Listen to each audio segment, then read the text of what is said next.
5ই আগস্টের পর বাংলাদেশ যে নতুন করে একটি স্বাধীনতা অর্জন করেছে এটি আমরা সকলেই জানি।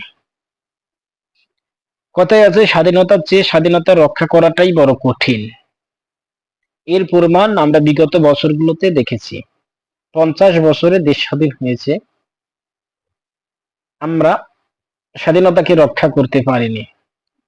যে মৌলিক বিষয়গুলোর উপরে ভিত্তি করে আমাদের দেশটা 71 সালে পশ্চিম পাকিস্তানের হাত থেকে স্বাধীনতা পেয়েছে, সেই প্রতিশ্রুতিগুলো কিন্তু আমরা কেউ রক্ষা করতে পারিনি।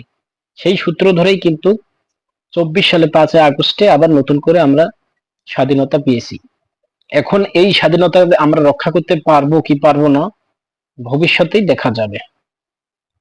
আসলে একটি দেশের সার্বভৌমত্ব নির্ভর করে সেই দেশের জনগণের উপর।